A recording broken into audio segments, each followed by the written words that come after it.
কাঁঠালের বিরিয়ানি, কাঁঠালের বার্গার, আবার কোথাও কাঁঠালের ললিপপ। দেখে মনে হতেই পারে যে ফলটি অনেকের কাছে পরিচিত কাঁচা বা পাকা অবস্থায় খাওয়ার জন্য। সেই কাঁঠাল দিয়ে তৈরি হচ্ছে কত রকমের অভিনব রেসিপি। কাঁঠাল দিয়ে যে হালুয়া তৈরি হয় এটা কোনোদিনই আমি দেখিনি, আজকে প্রথম খেলাম। মনে হচ্ছে মাংস পিসির মতো বা কাবাবের মতো ভালোই লাগছে। কখনো ভাবিই নাই যে এত সুন্দর স্বাদ লাগবে। না খেলে বুঝবে না কেউ। খুব নতুন অভিজ্ঞতা, এই প্রথম আমি যে এটা ইয়ে করলাম, খুব ভালো লাগছে। অনেক বাচ্চারা কাঁঠাল খাইতে চায় না বা গন্ধ করে বা হাত দিতে চায় না, সেই ক্ষেত্রে চপ হিসাবে বাচ্চাদেরকে খাওয়াইলে মোটামুটি কাঁঠালে যে গুণাগুণ বা যে ভিটামিন ওইগুলো এটার মধ্যে থাকে। অবাক লাগলেও সত্যি, রাজধানীর খামারবাড়িতে আয়োজিত জাতীয় ফল মেলায় দেখা মিলছে এমন নতুন নতুন সব রেসিপি। রয়েছে দেশি বিদেশি শতাধিক ফলের সমাহার, যা দর্শনার্থীদের কৌতূহলের পাশাপাশি বাড়িয়ে দিচ্ছে খাবারের প্রতি আগ্রহ।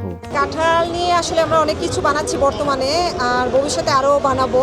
আর এই আইডিয়াটা আসছে হচ্ছে 2018 সালে কেজিএফ এর ফান্ডে বিআরআই এবং নিউ ভিশন যৌথ উদ্যোগে যে প্রজেক্টটা শুরু করেছিল, কাঁঠালের অপচয় কিভাবে রোধ করা যায়, এখান থেকেই আমার যাত্রা শুরু। বিভিন্ন আইটেমগুলো বানাচ্ছি। আমার আইটেমের মধ্যে আছে কাঁঠালের চিজ বল, কাঁঠালের বার্গার তো আছেই, তারপর হচ্ছে সিঙ্গারা, সমোচা, রোল, তারপর হচ্ছে আজকে নিয়ে আসছি যেমন কাকলেট, তারপর হচ্ছে কাবাবটা আমার প্রচুর পরিমাণে সেল হচ্ছে।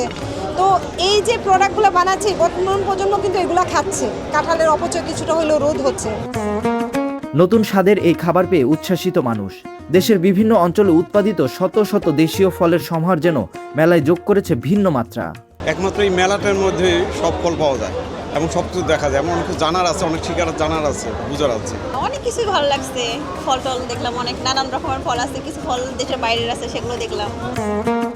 ফলকে ঘিরে এমন বৈচিত্র্যময় আয়োজন শুধু স্বাদের নতুন অভিজ্ঞতাই নয়, দেশীয় ফলের সম্ভাবনা আর পুষ্টিগুণের বার্তাও পৌঁছে দিচ্ছে মানুষের কাছে।